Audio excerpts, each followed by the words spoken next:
If we could, I'd like each of you to start out by giving us your name, what you teach, and how many years teaching experience you have.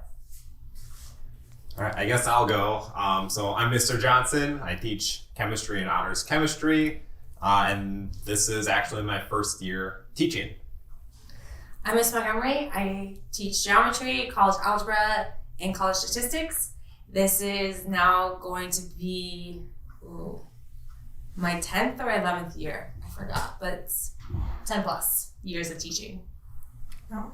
And I'm Miss Lewis. I'm the college and career counselor. I teach college and career planning, and this is also my first year teaching. Outstanding. So, for each of you, please briefly tell us where you worked prior to this and how it compares to SJNA. I'll go first. So previously in the spring of 2021, I taught at Nicolay High School in Milwaukee. So I taught virtual, hybrid, and also in person. So comparatively to St. John's, Nicolay is much larger than St. John's. I think my average class was 20 kids. There's only, my biggest class is 12 people here. So I'll take that any day over teaching virtually and hybrid. Yes. Also, I get to know my students a lot better. So I would take that any day, honestly. This past year was my first year in Wisconsin, and I was teaching at a school in MPS. And again, just much larger. My average class size was, I think, around 33. I did have a class size of 42. We were all virtual until end of April, and then we turned hybrid, and it was just chaos. So definitely take this over that any day of the week. But yeah, smaller class size. Also, I like the fact that we do a lot more flexibility with our students' schedules, and then I feel like just we're around here a lot more for our students. We're a lot more visible and available to them. Yeah, at like all times of the day or weekends. Yeah, All times. so. Okay, I'll go. So, like I said, this is my first year teaching. So before here, I was in corporate. So I worked at a company called 4imprint, and I was in marketing and copywriting. So I was a professional writer. So compared to that, I mean, St. John's is it's a lot different. It really reminds me of my years as a university coach, where I was able to help students professionally, academically, athletically, kind of like in all aspects of their life. And that's what I'm really enjoying here, is just like those kind of relationships that I'm building with students that aren't even in my class. So it's nice just to have like students pop in, they steal candy, or they just, they want to have like more than 1 week or more than one meeting a week to go over like college applications. And it's just really nice being able to like meet the students and kind of just help them through the whole process. Absolutely. And you mentioned coaching. It's my understanding you coach rugby. I did, yeah. I think everyone knows that. So, I've told everyone. Is there anything, in addition to that, any interesting fact about you, or, something that you think people might be surprised to learn about you guys? Oh Oh, no. Careful. Miss Lewis, you What go questions first. you ask. Yeah, sometimes you don't want the answers. Okay, so anyway, so I also did fencing in high school. I'm actually like really interested in trying to start up a fencing club here. I know that there used to be one.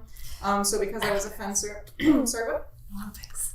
Oh, Weren't you it's making me blush. Yeah, I was a qualifier for the Junior Olympics in Denver for fencing.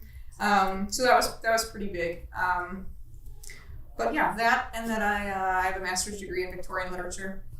So, and that I play D&D. Actually, all of us play D&D together now. So that's pretty cool. We do have one extra spot open at the table if anyone's interested. So. Is it my turn? Oh yeah, I'm done. I listed like 7 things. Okay. It's just an interesting thing. I don't know. We don't have to answer. Don't feel obligated. It's just. I also sing opera sometimes. Yes, That's a fact. Gregorian chants. Pretty good at those too. So. I don't know if there's anything really interesting about me, really. I swim. I do master swimming in downtown Milwaukee. Not very good at it, but I haven't drowned yet, so that's a victory. That's because the lifeguard sits at the end of your lane. No, not anymore. Now they sit towards the middle. again. But Motor's in the middle. I did also about 4 years of adult ballet classes. I think That's something- interesting. It's something no one else really knows. And then we did productions with the kids as well and did it for charity. Could we ever do like a No. ballet No. set? Ballet Move the session. chairs, No. Just do something with the green No. screen. I'll do some fencing moves. No. You can do some ballet. No. Drew could run fast. Yeah. Run fast. All right, so I guess interesting fact about me. So it's probably to no surprise to most people that know me and my students. It's that I coach cross country here. I also run a lot still. Recently, I ran a half marathon. I got second. It was my first half marathon ever. It was pretty cool, actually. I was looking ahead at future races, and if I decided to do the Milwaukee Marathon, but the half marathon race, I would actually make the elite corral. So I'd actually be running with the fast people in the city. I made it by 1 second, but still, it counts, I think. It counts. I guess another fun thing, I also ran in college. Also, I have an extensive board game collection. So try to share that with my students, with my fellow staff here as well. They certainly enjoy that. But I'm also a huge Star Wars nerd. So I have very strong feelings about the movies. So don't get me started on that. No. But So Star Wars. that's just me, though. So yeah.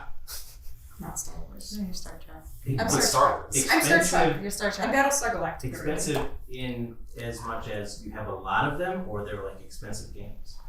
I just have a lot of games. I think the most expensive one I have is probably $80. But What game is that? Scythe.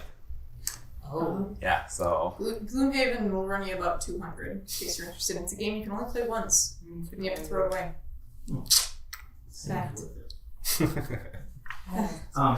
You mentioned that all three of you play D&D. How are these pre-scripted questions? I'm a professional Okay. radio person. I do have the ability to improvise. Right? Oh, okay. We're looking at a note card. So, well, I do have a question on the card. Okay. I was trying to relate it to something that you had said. So you said that you all played D&D. How have the three of you supported each other in the adjustment here at a new school? Wait, how's that about D&D? It's not about D&D. It's three things that it's something the three of you do together, right? You all do that together. Is there anything else that you have grown to do together to support each other? I think everyone has seen us do our walks. Yep. It's something that I think is very good and healthy. It's a lot of time. most of the time. Sometimes someone falls on the walks, and then Falls is a very interesting word choice, Alicia. I don't think that falls is a time. Okay. But I think for us, it gives us a chance because we're human too. I know students don't think that teachers are human, but we're very much human, and we need a chance to reset, refocus, maybe vent a little. And we get tired after lunch too. Okay, Yes. those lunches are filling, and Yes. we need to move around. Otherwise, Yes, we're going to be in the experience. same food comas as you guys. Yeah, so we need a chance to kind of like break up our day, kind of reset, recharge, finish out the afternoon just as well as we did the morning. We listen to each other, we give advice to each other. Yeah, we kind of just, since we were very much new and there was a lot to learn and not a lot of time to learn it in, we kind of stick close and helped each other stay afloat or came drowning together. So. Yep. Many people have a preconceived notion about what being on campus at a military academy is like. Is it what you expected? And what is the most interesting or surprising part so far? Oh, that's a good question. I think I could answer that. So, my parents thought I was going to have to get a buzz cut to teach here. That was the main one. Also do formations. But I was like, well, you don't have to be military to teach here. And I think that's a pretty cool part, just kind of the inclusivity and diversity of the staff here. I think another kind of misconception was that we are extremely strict with our students. And yes, we do hold the students accountable, but I wouldn't say that, at least to me, I wouldn't say that we're super strict. It's all or nothing. At least that's how I sort of approach it. The students are kids too, and I think you guys need a chance to learn. But no, I think just kind of the super strictness, the buzz cuts, the saluting and formations all the time. It happens, but it doesn't exactly apply to me, I suppose. Yeah. And my grandpa went here, so he graduated in 1944 from here. So my family was kind of familiar with St. John's, and my brother attended some summer academies, but they had no idea what working here would be. They also didn't know that there were female students, so they thought I was going to be like the only female teacher, and they were like, "How are you going to handle that?" And I was like, "I don't know. It'll be fine." And I was interviewed by Miss Eiler, so obviously there was more women there. So, but did I answer the question? I don't know if I did. Yeah, you did. Oh, sure. Okay. Well, I have some military background. I've been on bases before where there was not really military school, but the kids did go to school on that base. I've done some teaching / tutoring to some soldiers who were taking online math classes during some time while they were mobilized and stuff. So for me, it was just kind of realizing, okay, these are still high school students, not really the adults. It's not a straight equivalence to what I'm familiar with more Army, so not a straight equivalence to like what an Army base actually runs like. But and it will be kind of funny because I would come home and tell some of my friends who are soldiers, and they'd be like, yeah, that's such an Army thing, or yes, that's such a military thing. That's why they do it like that. And I'm like, oh, okay.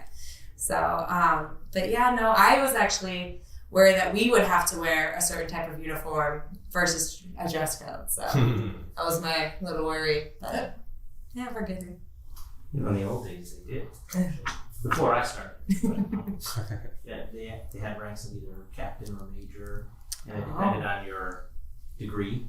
I would be a major. I think I would be there a might be major. something above major as well. I'm not sure. But yeah, fortunately that was phased out before. I think it would be cool if they did like a one backwards single thing. lap, Yeah. something like that. Did you I'm call sure me there's Captain some Cat? complications. They call me Cadet Cat sometimes. Red board cadet. Red board cat. Last hard question. Oh, here we go. You're editing on this, right? So like you're not gonna get it. What lasting impact do you hope to make during your time here? I'll start with that because I have one for me personally every day that I try to live by and teach by, and it's really the core of my teaching philosophy is that no matter how good you are at math, no matter how bad you are at math, my goal is that all my students that walk through my door and leave my door at the end of the year do not fear the math. And I know it's a constant struggle. I know I know a lot of my students, they see a problem and they shut down. I mean, they're human, and so my goal is that I provide them with all the resources that no matter what they're doing, they can still tackle it and they can still approach it with confidence because they've seen things before, they've struggled before, they know how to work through their frustrations in a very safe environment. So when they leave the safe environment, they can apply those tools. So that's always my goal every day. Follow that up. Yeah, Drew, do you want to try? Yeah, I'll kind of piggyback off of what Miss Montgomery said about the math class. It's very similar with chemistry because for chemistry we do a lot of math as well. Just it's more applied, and something I want all of my students to sort of see is that yes, something's difficult, and yes, it's actually put in context, but you guys know how to do it. That's the thing. Like, you get these tools from your math classes, you get these tools from other classes, maybe other science classes like biology or physics, and you guys just have to go ahead and apply that. So really just kind of that problem solving, just taking it one step at a time, really working through the problem, using me, using your classmates. Definitely the problem solving aspect. I guess in terms of what I would like to kind of leave here at St. John's is kind of revamp that chemistry program and introduce AP chemistry, really kind of make that an attraction for the school so people can come here for science. Like, that would be super awesome for the academy. And also I have to mention coaching. Cross country, we got to be the best sport at the school. So I'll leave it at that. This is an advertisement for cross country. If any students are interested in cross country, come see Mr. Johnson in room 314. Got that. That's not. You may have a hard time finding me if you take those directions. Don't take those directions. You'll find me. I don't know which room number this is. Okay. Well, anyway. So, and I guess the thing that I really want to, leave students with, at least here, is just, to help them create a stronger, idea of, their likes and their interests and their passions for after high school. I know that high school's scary, and I know that trying to plan your life after these next 4 years, it can be really intimidating, but I just want students to know that, there's not going to be there are wrong choices, don't get me wrong. There are definitely wrong choices you can make after high school. But I'm if there's something that you're passionate about or something that you're interested in, either studying or career-wise, go for it.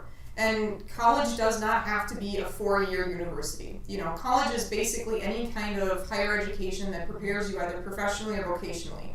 So it could be enlisting in the military. You're going to be learning a lot of different skills that are applicable to your certain job. Or it could be a trade school. If you want to enter the workforce right away, you're going to make a really good amount of money very quickly in a highly skilled trade setting. Or if it is attending a community college, you get a 2-year degree for a license or certification, or 4-year for that bachelor's degree. Whatever your path is, I want to be the one that you can be that you can turn to if you have questions or if you need help. So I guess I just want to be someone who's helpful and productive and friendly and. Okay. All right, that's all the questions I have. That's it. Oh, that was easy.